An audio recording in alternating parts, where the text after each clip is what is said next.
최삼 작가입니다. 오늘 제가 여러분들께 소개해드릴 책은요, 스노우 가이타로 작가님이 지은 독서와 일본인이란 책입니다. 먼저 작가 소개를 간단히 해드리겠습니다. 스노우 가이타로, 일본 편집자, 평론가, 연극 연출가, 1938년 후쿠오카 현에서 태어났다. 와세다 대학 제1문학부 국문과를 졸업. 1962년 신일본 문학의 편집자로 출판계에 발을 들였고 1965년 효분사로 자리를 옮겼다. 그곳에서 1998년까지 30년 넘게 일하는 동안 편집장, 이사 등의 중책을 맡으며 잡지 원더랜드 외에 1960년대, 70년대 청년 문화의 구심점이 된 자유인이자 영화평론가 우에쿠사 지니치, 리처드 브로우티건 등의 책을 만들었다.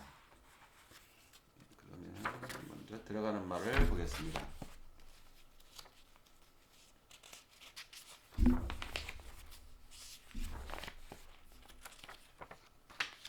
나를 포함해 우리 다수는 20세기에 책을 읽기 시작했다. 읽기뿐만 아니라 책을 선택하고 입수해서 보존하는 습관 모두를 19세기도 21세기도 아닌 20세기라는 특수한 시대에 체득한 것이다. 그렇다면 그런 20세기를 왜 특수한 시대라고 하는 걸까? 책의 대량 생산과 읽고 쓰기 능력의 비약적 향상으로 지식인과 대중, 남녀, 돈과 권력을 가진 자와 가지지 못한 자의 구별 없이 사회의 모든 계층에 독서하는 습관이 확산되고 누구든 책을 읽는다는 것은 기본적으로 좋은 것이다 라는 새로운 상식이 정착했다. 그것이 다름 아닌 2세기에 이루어졌다는 것이다. 동서양을 불문하고 그런 시대는 과거에 한 번도 없었고 앞으로도 없을 것이다. 그렇게 생각하고 나는 이 책에서 20세기를 독서의 황금 시대라는 약간은 가장되었을지도 모르는 말로 부르기로 했다. 따라서 옛날부터 그런 식으로 생각했던 것은 아니다. 그게 분명해진 것은 굳이 말한다면 아주 최근의 일이다. 20세기가 끝나가면서 인터넷으로 대표되는 디지털 문화의 기세가 증가하고 독서에 적극적인 관심을 가진 사람의 숫자가 눈에 띄게 줄어들었다. 그와 병행하여 그때까지 상승 곡선을 그으며 성장을 계속해온 책이나 잡지의 연간 총 매출액이 하강으로 변했고 세기가 바뀌어도 좀처럼 회복될 조짐이 보이지 않는다. 그렇게 바닥을 헤매는 상태가 계속되는 가운데 문득 돌아보니 여태까지는 지극히 당연한 것이라고 생각하던 우리가 책을 대하는 방식은 어쩌면 의외로 특수한 것이었을지도 모른다.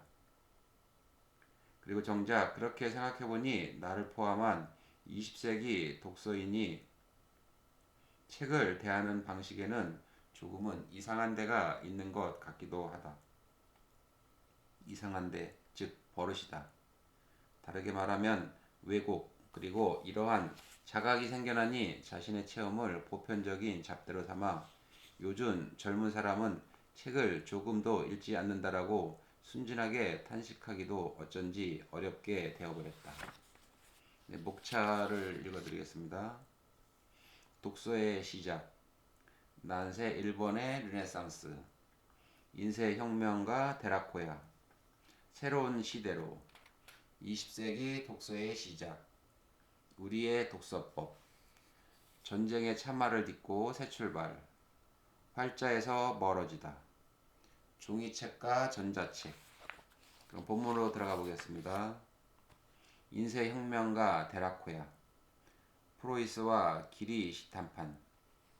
오랫동안 귀족이나 승려 등의 남성에 한정되어 있던 독서 습관이 드디어 상층 계급의 여성들에게 이어서 무사와 상층의 샤쿠쇼에게 1000년 가까운 시간에 걸쳐 천천히 확산되었다. 그래도 일본인의 대다수를 차지하는 서민 대부분은 무로마치 시대를 지나 전국시대가 되어도 독서에서 멀리 떨어져 있었다. 그러한 상태가 크게 변한 것은 17세기에서 19세기에 걸쳐 있어서였다. 즉 에도 시대다. 다만 변화의 조짐은 그보다 조금 전부터 나타났다. 한자와 가나 혼용문의 보급에 따른 독자층의 확대와 그로 인해 촉진된 인쇄에 대한 관심의 증대가 그 징후였다. 단 하나밖에 없는 6필 텍스트에서 인쇄 덕분에 일거에 다수의 복사본이 만들어지고 그것이 사회 여기저기로 흩어졌다. 그때까지의 사본에서는 찾아볼 수 없는 고성능 복제 기술이 지닌 엄청난 힘, 아마도 16세기 중반을 지날 무렵에는 그 힘에 대한 기대가 상당한 정도까지 고양되어 있지 않았을까. 그 증거로 1592년 도요토미 히데요시의 조선 침략 때에는 가토 기요마사와 고니시 유키나가 등의 무장들이 조선의 선진적인 활판 인쇄기, 대량의 동활자와 그 주조기를 모조리 약탈해오는 난폭한 사태가 생겨나기도 했다.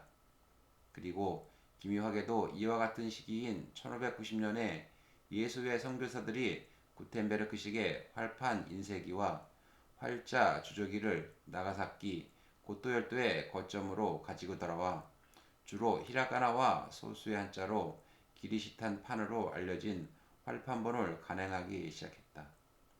이것은 일본인과 활판 인쇄술가의 최초의 만남이다. 일본인의 선조들은 매우 놀랐을 것이다. 그때까지 일본에는 인쇄라고 하면 목판밖에 없었다. 주로 한자로 기록된 불교 경전이나 한시문을 그대로 한 장의 목판에 새긴 대형 도장으로 복수하는 형태였다. 그것이야말로 인쇄라고 굳게 믿고 있었기 때문이다. 거기에 돌연 하나하나 독립된 문자를 따로따로 활자하고 그것을 조합하여 인쇄용 판을 만드는 혁명적인 인쇄 기법이 등장했다. 게다가 조선식과 유럽식 두 가지 기법이 완전히 같은 시기에 등장했다. 다만 조선식은 원래가 따로따로 한자를 활자한 것이었기 때문에 놀랐다고는 해도 그다지 큰 놀람은 아니었을지 모르겠다. 그에 비해 기리시탄파는 아무리 생각해도 활자형이라고는 생각할 수 없는 히라가나의 초서 연면체를 감히 활자로 재현하려고 했다. 불가사의한 것은 예수에는 왜 이 시기에 일부러 이런 귀찮은 작업에 착수했을까 하는 점이다. 음독에서 묵독으로 어머니나 할머니가 읽어주는 애조시에서 아버지나 할아버지의 통독 교육까지 전통적인 음독 문화의 기반은 시대가 메이지로 바뀐 후에도 한동안 그대로 유지되었다.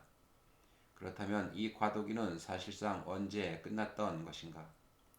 바꾸어 말하면 가정이나 지역, 학교 등의 장에서 종종 음성으로 읽는 책과의 공통적인 교재 방식은 책은 혼자서 묵묵히 읽는다. 자발적으로. 대개는 자신의 방에서 라는 오늘날까지 이어지는 우리의 개인적인 독서 방식으로 어느 단계에서 어떻게 대체되었던 것일까? 아마도 1890년 전후 메이지 20년대 중반에서 30년대에 걸쳐서 일 것이다. 아무래도 그 무렵에 변곡점이 있었다고 생각하는 점에서는 마에다 아이를 비롯한 연구자들의 의견이 대략 일치하고 있는 듯하다. 그리고 그 변곡점을 선명하게 상징하는 사건으로서 마에다가 들고 있는 것이 후타 바테이 시메이의 미래 번역이다. 20세기 독서의 시작. 누구나 책을 읽는 시대로. 메이지 말기에 10년 정도 기간에 일본인의 독서사에 큰 변화가 생겨났다. 그것이 마침 20세기의 시작과 겹친다. 그렇게 막을 올린 20세기가 곧 독서의 황금 시대라고도 할 수 있는 지극히 특수한 시대로 변명해야 한다. 그 발견과 놀라움이 이 책의 후반에 발을 들여놓기 위한 안내의 실마리가 될 것이다. 어떤 사회의 먼 과거에 해당하는 최전성기를 이상화하는 말, 그것이 황금시대다. 따라서 독서의 황금시대라고 하면 역사상 그 이전에는 없었고 그리고 이것이 더욱 중요한데 앞으로도 아마 없을 독서에 빛나는 최전성기라는 의미가 된다. 1938년생인 나뿐만 아니라 우리 다수가 그때부터 책을 읽기 시작했다. 지속적으로 책과 친숙해진 20세기라는 시대는 어쩐지 그런 특수하고 예외적인 시대였을 것이다. 그렇다고 한다면 도대체 무엇이 그 특수한 시대의 핵심이었을까? 과감하게 단순화하자면 독서 사회의 한복판에 대중이 거대한 덩어리가 되어 등장했다는 것. 그것이야말로 20세기를 독서의 황금시대로 만든 최대의 사건이지 않았을까? 나는 그렇게 생각한다. 즉, 이런 것이다. 책은 혼자서 묵묵히 읽는다. 자발적으로. 대개는 자신의 방에서. 이미 몇 번이고 이야기했듯이 그것이 지금 우리가 보통 독서라고 부르는 행위다.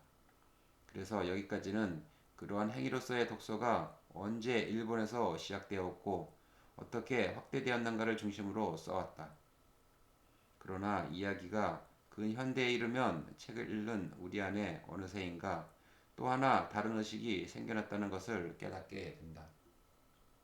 나는 이 책을 혼자서 그러나 다른 장소에 있는 미지의 타인들과 함께 읽고 있다. 라는 의식이 바로 그것이다. 책을 사든 도서관에서 빌리든 지금 우리가 생활하는 사회에서는 어느 정도 경제적 여유나 열의만 있으면 누구나 읽고 싶은 책을 자유롭게 읽을 수 있고 실제로 읽고 있다. 그리고 그로부터 두툼한 역사서나 서상사든 그때그때의 베스트셀러든 이 책을 읽고 있는 것은 나만이 아니다. 나 말고도 계층이나 지역이나 성별을 불문하고 적지 않은 수의 사람들이 같은 책을 읽고 있을 것이라는 의식이 생겨난다. 이미 알고 있는 바와 같이 역사적으로 보면 이것은 결코 타당한 것이 아니었다. 사라시나 일기 작가는 물론 겐코 법사도 사이카쿠도 아마도 후쿠자와 유키치조차 확실히 그런 식으로 느낀 적은 한 번도 없지 않을까. 혼자서 읽는다라는 의식이 개인의 자유와 관련되어 있다면 알지 못하는 사람과 함께 읽는다라는 또 하나의 의식은 오랜 역사 끝에 20세기가 되어 비로소 실현된 독서의 평등화라는 국면과 대응하고 있다. 이미 이야기한 바와 같이 이 평등화를 현실화한 요인의 첫째는 메이지 정부가 국책으로서 강력하게 추진한 문해 교육일 것이다. 그리고 둘째로 읽고 쓰는 능력의 향상으로 가속도가 붙어 확대된 독자층이 필요로 하는 만큼의 책을 만들고 그 책들을 그들 앞에 신속하게 배달하는 구조를 갖춘, 즉 오늘날까지 계속되는 자본주의적 산업으로서의 출판의 구조가 이 시기에 놀랄만한 기세로 충분히 마련되었다는 것. 말할 필요도 없이 이 두 가지 요인 사이에는 밀접한 관계가 있다. 책을 읽을 줄 아는 사람의 증가에 따라 출판되는 책의 양이 증가한다는 비례 관계다. 교양이라는 것은 독일어의 빌둥을 번역한 말로서 그 당시에 스스로 독서를 통해 인간으로서의 품위를 내면으로부터 보양하고 균형 잡힌 이해력을 익히는 것을 의미했다. 미키가 기숙사에서 읽었다고 하는 산타로의 일기에 이런 구절이 있어서 대강 요약해둔다. 내게는 나의 개성이 있다. 그 개성으로서의 내게는 일본인이라는 민족적 특질을 초월하여 세계의 모든 타 민족과 공통되는 세계인으로서의 면이 있다. 석가냐, 그리스도나 공자나 소크라테스나 세네카나 셰익스피어, 루소나 게테 등 시간적으로나 공간적으로나 아주 먼 곳에 있는 천재들의 저작을 접함으로써 일본인의 내면에 있는 세계인으로서의 나를 각성하고 시공을 초월한 보편적인 인간으로서의 풍요로운 인격을 만들어 가자. 여기에서도 알 수 있듯이 다이쇼 교양주의의 유체는 열렬한 독서 장려 운동이었기 때문에 그 열기에 휩쓸린 구제 고교생들이 기숙사나 하숙집에 파묻혀 국내의 고전을 맹렬한 기세로 읽기 시작했다. 단테의 신곡이나 괴테의 파우스트 등 어려워서 알기 힘든 것도 많았지만 여하튼 열심히 읽었다라고 미키도 독서 편력에 썼다. 서양의 명절을 읽고 진정으로 독립한 개인이 되자 그렇게 정면에서 젊은이에게 호소한 점에서 다이쇼 교양주의의 독서론에는 후쿠자와 유키치의 학문의 권장의 다이쇼, 쇼와판이라고도 할 수 있는 경향이 있었다. 다만 아베는 개인이 아니라 개성이라고 했다. 개인은 사회적인 개념이기 때문에 자칫하면 자기 혼자만의 방 안에 사회나 국가를 끌어 넣는다. 아마도 그렇게 되는 것을 기피하여 독서와 내적 성찰에 의한 자기 연마의 길을 추천할 터이다. 미키도 넌지시 암시하였듯이 그의 마음 저변에는 적어도 정치적인 것, 특히 같은 시기에 영향력을 증대시키고 있던 사회적 실천에 무게를 두는 사회주의나 마르크스주의에 대한 반발심이 숨어 있었던 것이다.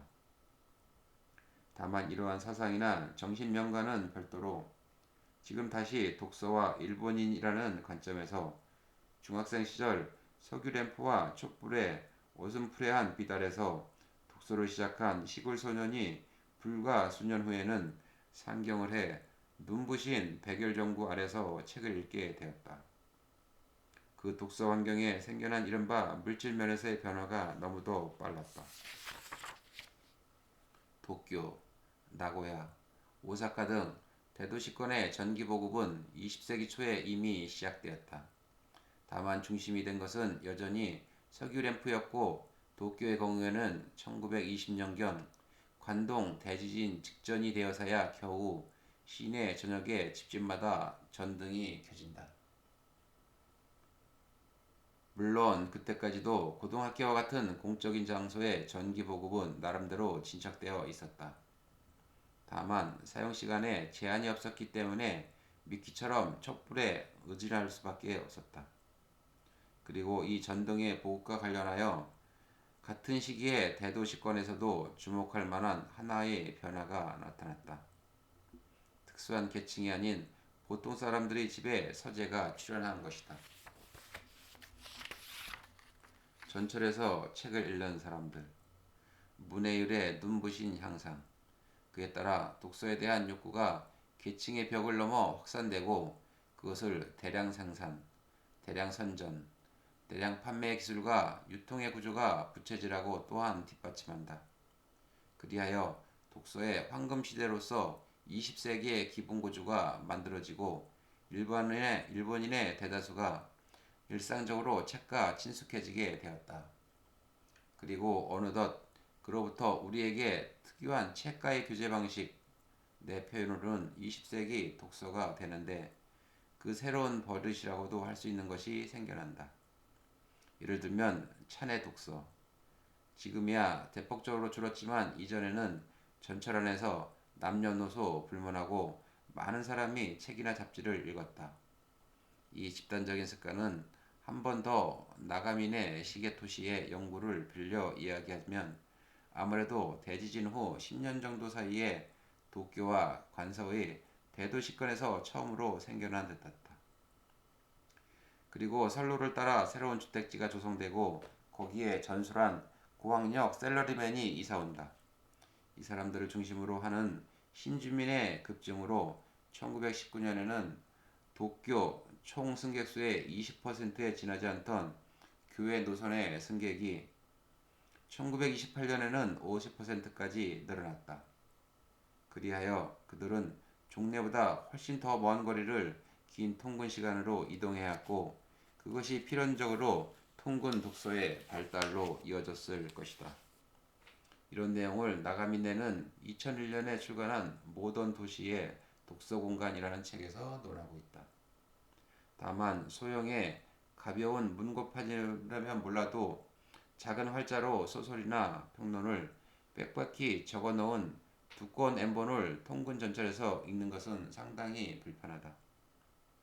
그래서인지 그들의 관심은 그만큼 집중력을 필요로 하지 않고 가볍게 읽을 수 있는 것이나 짧은 시간에 다 읽을 수 있는 것으로 흘러갔다. 네, 저는 오늘 여기까지 읽어드리고 다음 시간에 또 새로운 책을 가지고 찾아뵙겠습니다. 감사합니다.